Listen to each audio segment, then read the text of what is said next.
So today's reading is John chapter 18,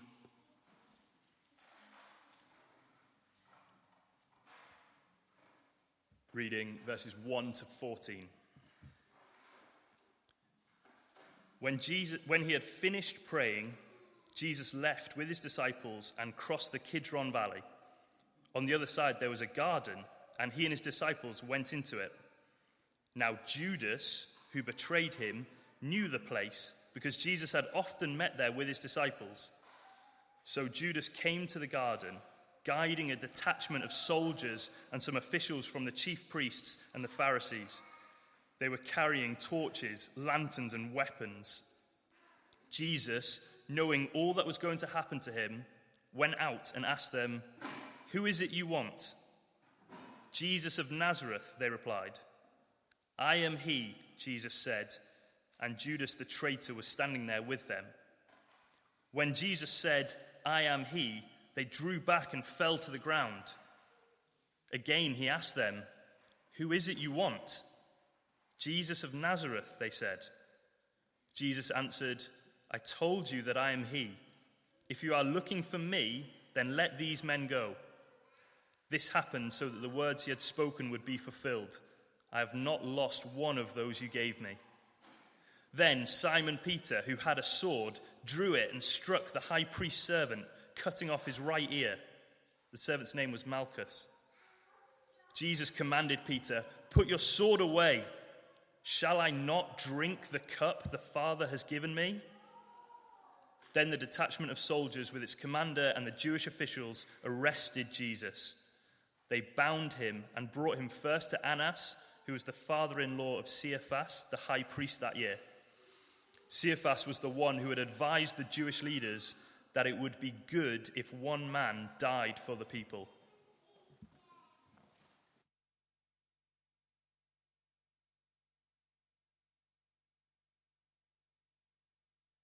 What he did actually for all his people throughout history. Now, you know, we're jumping into chapter 18. We've been following John's story for a long time. And in the beginning, we know Jesus came from heaven, all the way from heaven, to show us what God's like. And he did these amazing signs to show us the life that God had come to give us. And now he's been preparing to go back to heaven to glorify his Father. But before he left, he was so concerned that he would protect his disciples and keep them safe. So the chapters we've just finished, he was with his disciples for that famous Last Supper, and we know that he loved them. Actually, the passages keep telling us those he loved them to the end, and he taught them what was going to happen after he left. And then he prayed for them, which we saw these past few weeks. And even in that prayer, he prayed that God would protect him. And now our passage tells us what happens after they finish praying. So John chapter 18. The surprising thing we see actually for Jesus, who loves his disciples and wants to protect them, he actually leads them into trouble. So the beginning of our passage, chapter 18, verse 1, when he had finished praying, Jesus left with his disciples, crossed the Kidron Valley. On the other side was a garden, and he and his disciples went into it. Now Judas, who betrayed him, knew the place because Jesus had often met there with his disciples. So Judas came to the garden, guiding a detachment of soldiers and some officials from the chief priests and Pharisees. They were carrying torches and lanterns and weapons. It was a scary scene.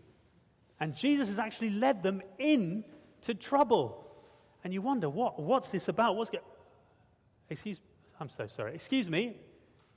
We're actually in the middle of a church service. You are so welcome. Would you like to have a seat? You'd be so welcome to join us. But we are actually in church at the moment. Can you hear me? Excuse me. Who are you? What is going on? I'm so sorry about this. I'm not sure exactly. I might have to call Ian in a moment to sort this out. But hello. Hello. I mean, I don't mean to be rude, but I mean, who are you? What are you doing? Well, I mean, I don't know who you are. My name is Ernie. I don't really know how I got here. I was kind of following this thing. It seems to be moving quite a lot. I think it's supposed to stay pulling one way. I don't really know how to use it. Ernie, I must say, just now looking at you a bit closer, you look very familiar, Ernie. And you're really quite tall. Are you sure? Ernie, are you sure? I don't know what you're talking about. I think you're all just quite small. But no, I've never seen you before, so I don't know how you know who I am. But just remind me, what's your name? Ernie. It's short for Ernaby, but everyone calls me Ernie. Ernaby. Yeah. Okay, Ernaby. You are very tall and short for Ernie. Okay. Now, let's just... What exactly are you doing here? I am trying to complete my mission and get home. And complete my mission, get home, and also keep my crew safe. They're somewhere. I'm trying to keep my crew safe because I am an epic explorer. You'll see that. I've gone through some epic adventures already. Wow, yeah, we can see that. So I'm here to complete my mission and get home, and also keep my crew safe. Wow. Ernie the epic explorer, trying to complete a mission, keep your crew safe. Okay, so how are you going to do this? Well, I've got some clues and some messages along the way to help me as I complete my mission. Okay. Do you want to share any of those with us? Yeah, definitely, yeah. Got them in my explorer bag. Wow, I don't think we've ever been gate crashed by an epic explorer before. This should be fun. I don't know, I was somewhere in Surrey and it just, Okay. Oh, my goodness, look at that. That's a great big sword. It looks like a small sword because it's in your hands, but it is a great big sword. Okay, so I'm going to have a guess here. You're an explorer with a great big sword, so you're going to use the sword to smash all the baddies, cut through the jungle, and get home. Is that right? You think so, yes. You'd think I'd use this to defeat all the baddies, but actually the clues on the sword tell me something else. Okay. It tells me, it's very helpful. To win back what was lost, you must succeed where all others have failed. Okay. And then it says, but you must avoid the way of the sword. Avoid the way of the sword. Okay, help us out. What is the way of the sword? Well, the way of the sword is, the classic way of the world. It's the way that tries to beat up and cut down and bash people that they don't like. Lying and cheating, trying to get your own way, but not trying to do it the right way, using the sword. Okay. So your mission is not to be like that? No, the clue tells me I'm supposed to avoid the way of the sword.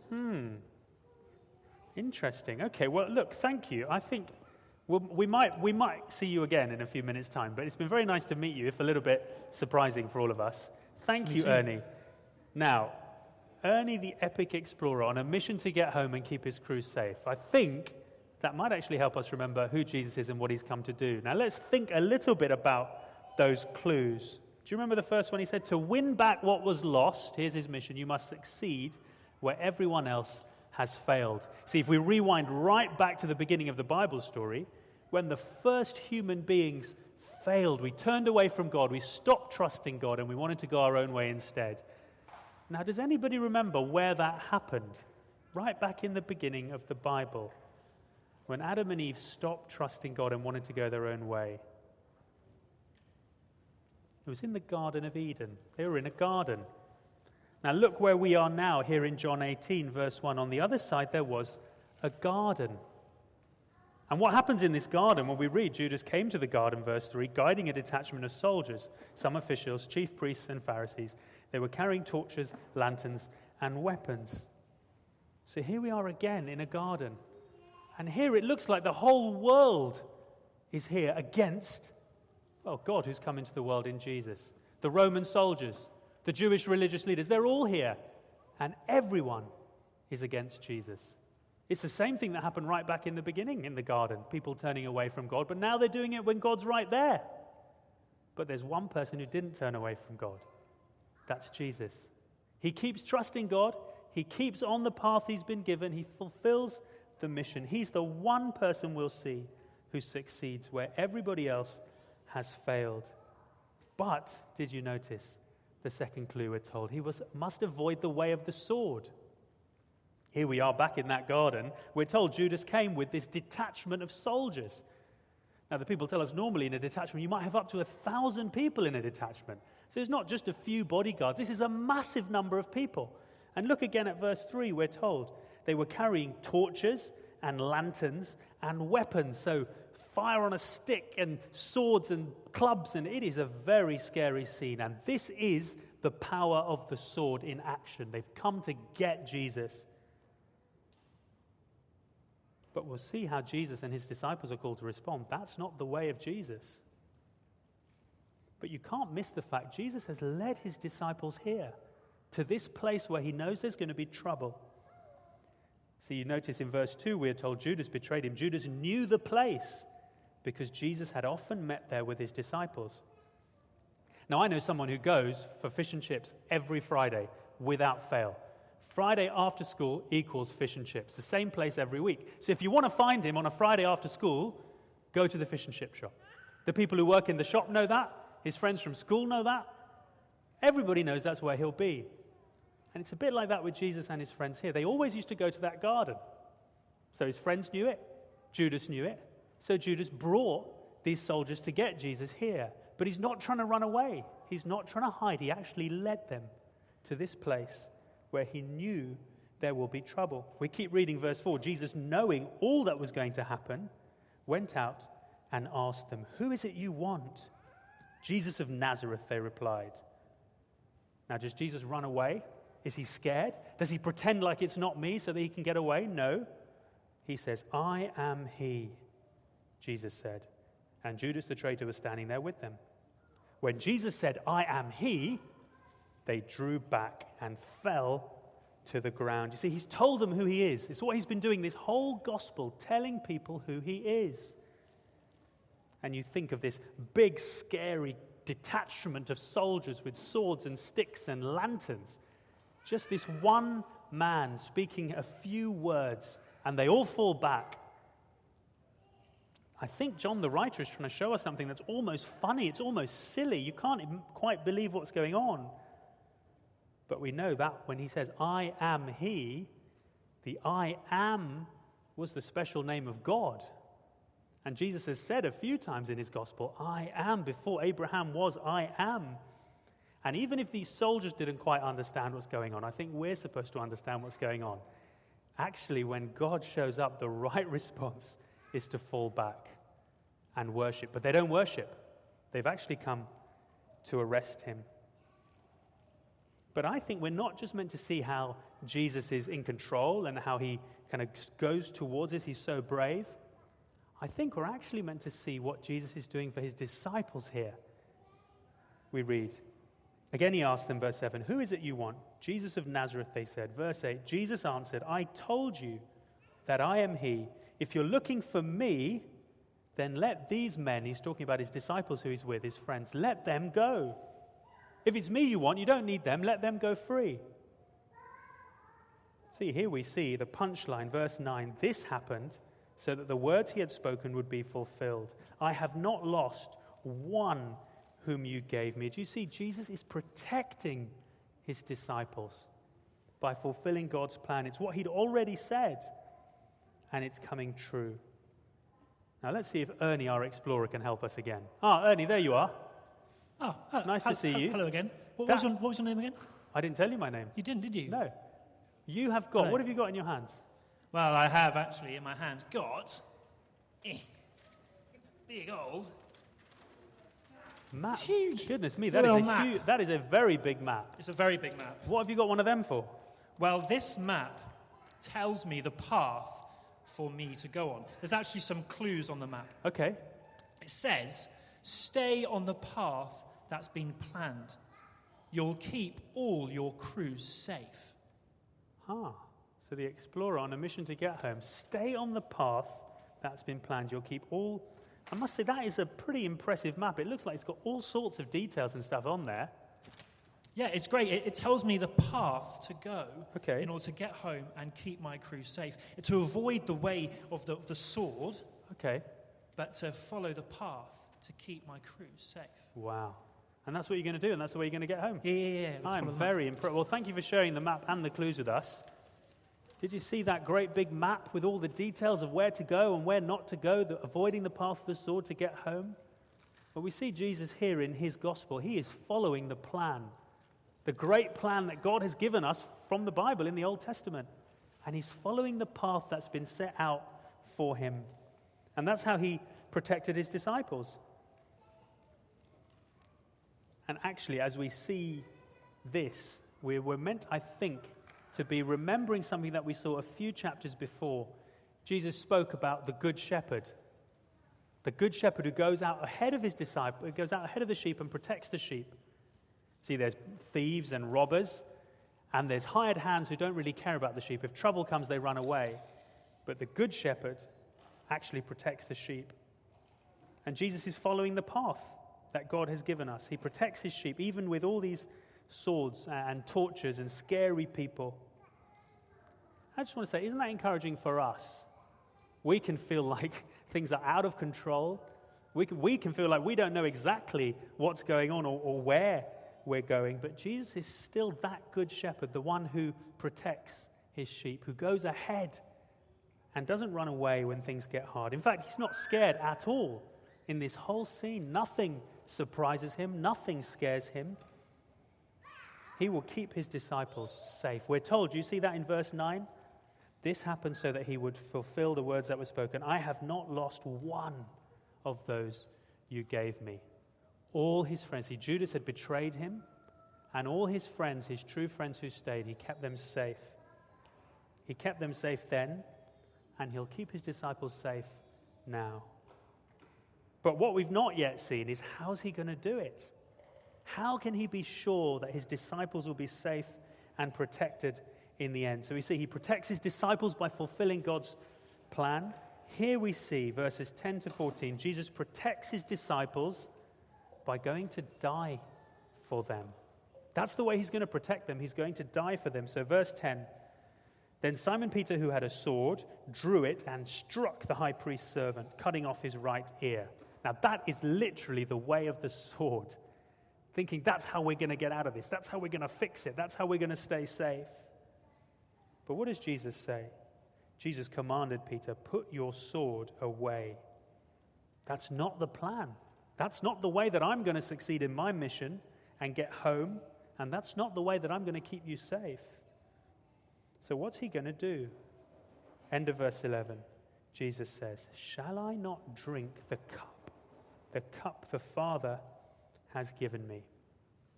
It's not the way of the sword, it's the way of this cup. Now, what's going on when he talks about the cup? Actually, in the Bible, the cup is used as a picture of God's anger because of sin, because of what Adam and Eve did in the garden and what everyone's done ever since, turning away from God. He's cross. Of course he's cross. It's horrendous to turn away from God, and it's horrendous what we do when we've turned away from God. And he cares too much just to ignore it. So the cup is a picture of God's anger. Imagine that all up in a cup. That awful, terrible, it's almost like poison. Nobody could survive if you had to drink that cup. I wonder maybe Ernie, our epic explorer, can help us again. We've not heard from him for a little while. That's nervous. Ernie, welcome back. Hello. So just to recap, you've told us so far your mission was not to follow the way of the sword, but to follow the path on the map. But Yep. What is it actually on the map? What are you being told you need to do and see? Well, it's interesting because you were talking about the cup, and on the map it tells me that I'm going to have the dreaded cup from the dreaded forest.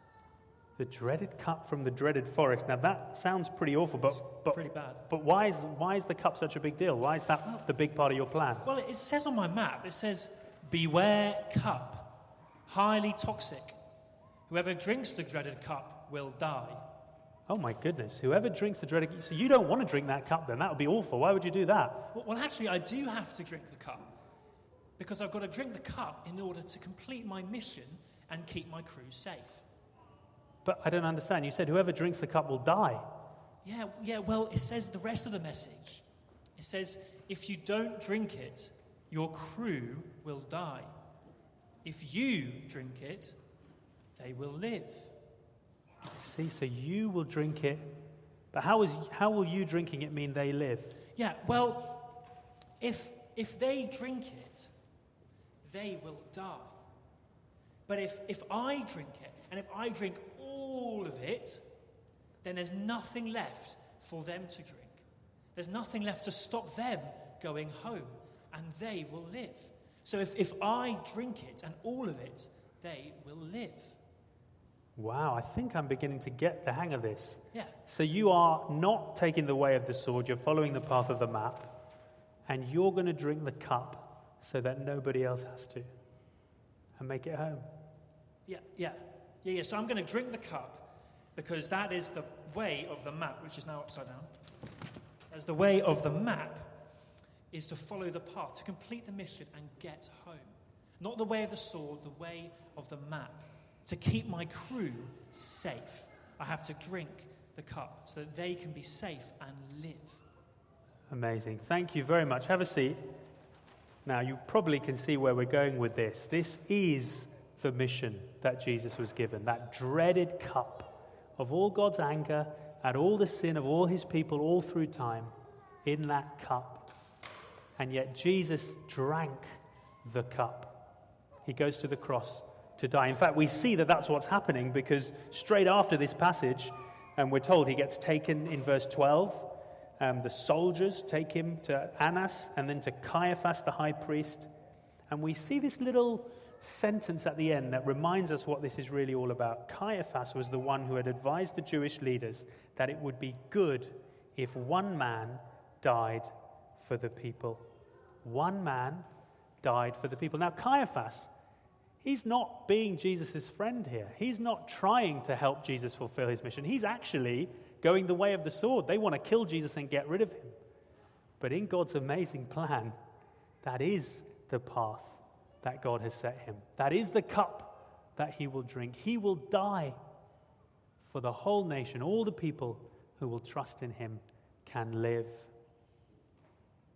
So, we started with the question, can Jesus look after his disciples when things get really hard? Yes. Yes, he can. Of course he can. He did it in a small way by stopping them getting arrested. He protected them. But he's telling us he's about to do it in the big way by drinking the cup, going to the cross, and taking all of God's anger because of sin. That's how he's going to protect them. That's how he can be sure that they're going to get home safely even after he's gone. He followed the path.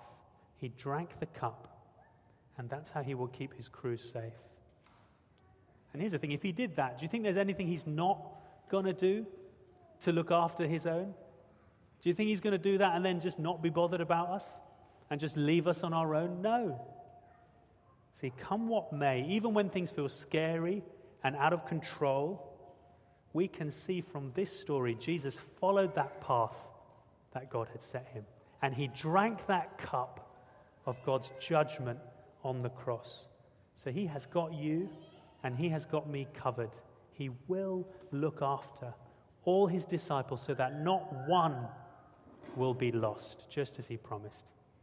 Now that is a great comfort to us. Struggling in lots of ways, uncertain about lots of things, we can be certain of this.